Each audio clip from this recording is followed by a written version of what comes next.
This is an AI-generated podcast based on the article From Rideshare Driver to Startup Founder, How Chad Mastagh Built Rides2U on Faith and Grit, written by Judi Bontreger. The article link is in the show notes. Welcome to Kingdom Factor Collective. I'm your host, Judi Bontreger, and today I'm sitting down with Chad Mastagh, founder and CEO of Rides2U, a rideshare platform that has raised nearly $2 million since 2021 and is on pace to process $2.5 million in rides this year. Chad, welcome to the show. Hey, thanks for having me. I'm just a dumb fireman, so, we'll see how this goes. I've heard you say that, and I want to come back to that framing later because I think there's actually something really intentional behind it. But first, this whole thing started with a coworker asking you to do 5 rides on Uber so he could collect a referral bonus. Can you take me back to that moment? Like, what happened when your competitive instincts kicked in? So here's what happened. I had no idea what I was even getting into, right? It was just a favor. But once I started, I found these Facebook groups where drivers were sharing strategies, and I couldn't stop. I upgraded to a larger vehicle, I got obsessively good at it, and then riders around Notre Dame started slipping me their Venmo and phone numbers because they didn't want to risk getting someone else. Before long, I was doing $60,000, $70,000 a year through Venmo alone. Does that sound crazy? That's wild. And somewhere in that hustle, you spotted something that nobody else was really talking about, the insurance gap. Can you unpack that a little? Right. So people think they're safe because the driver passed a background check. But commercial insurance costs $8,000 to $13,000 or more a year. So most drivers just skip it. They're running personal auto policies. And if something goes wrong, nothing. I got the commercial insurance, I built the compliance, and then the Notre Dame Idea Center invited me to pitch in 2021. And I'll be honest, I showed up genuinely wondering if we were playing some kind of baseball game. I did not know what a pitch competition was. I love that! And you won the Best Community Idea Award. So Rides2U is born, but then the model shifted in a pretty significant way. You started thinking about this less like a rideshare company and more like a platform, almost like Shopify for independent operators. Where did that vision come from? It came from the field. I kept running into the same person over and over. A driver in a college town doing great volume, beloved by their customers, juggling everything through text messages, and completely uninsured. I called one of them out of the blue, and she assumed that was a scammer. And I thought, this is the model. You bring your existing book of business, we handle the app, the payments, the commercial insurance, the compliance, the 24/7 support. You just drive, or manage, or both.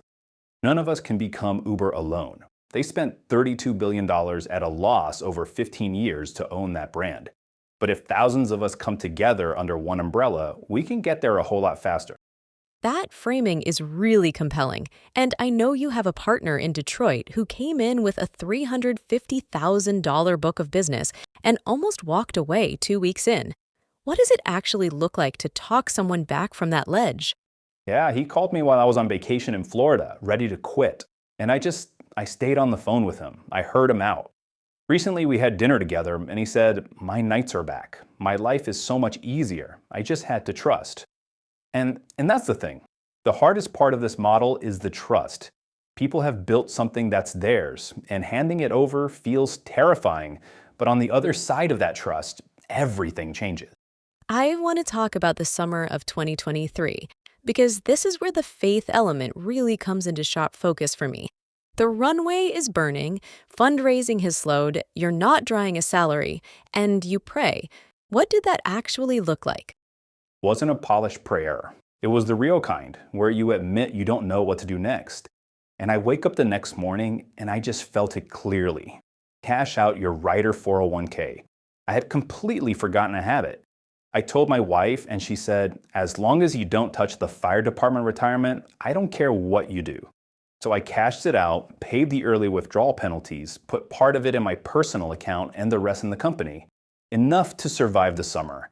And within 2 days, a passenger I had driven months earlier called from California with a $195,000 investment commitment.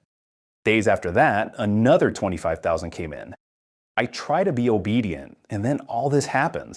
That's remarkable, and I know that season changed something in how you carry yourself as a leader.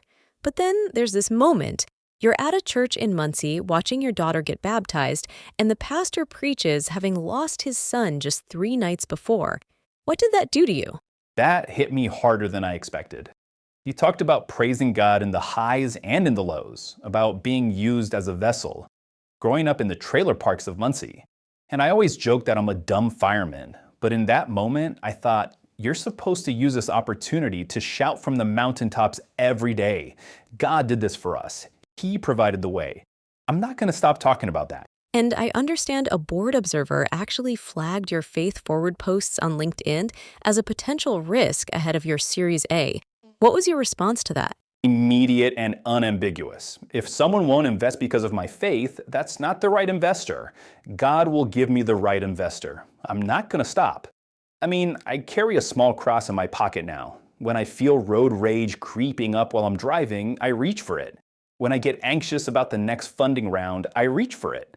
And when conversations at the fire station turn toward faith, I give one away. That's who I am now. Dad, I think the thing that strikes me most about your story is that you're not waiting until your faith is perfect or your business is perfect to integrate the two. You're doing it now, imperfectly, publicly. What would you say to a business leader who's maybe sitting on that fence right now? I'm like, Lord, I'm a terrible Christian. I fall asleep reading the Bible. I watch Shark Tank every night until I drift off. I have ADHD. But I feel like if I stop talking about what he's done, I'm letting him down, and I'm not willing to do that. The question isn't whether you have enough funding or enough certainty. It's whether you're willing to be obedient before you have any of those things. I'm going to sit with that one for a while. Dad, this has been a genuinely great conversation. Thank you for being so open about all of it. The struggle, the prayer, the pivot, the cross in your pocket. For everyone listening, the full article is linked in the show notes. And if this resonated with you, share it with someone who needs to hear it. We'll see you next time on Kingdom Factor Collective.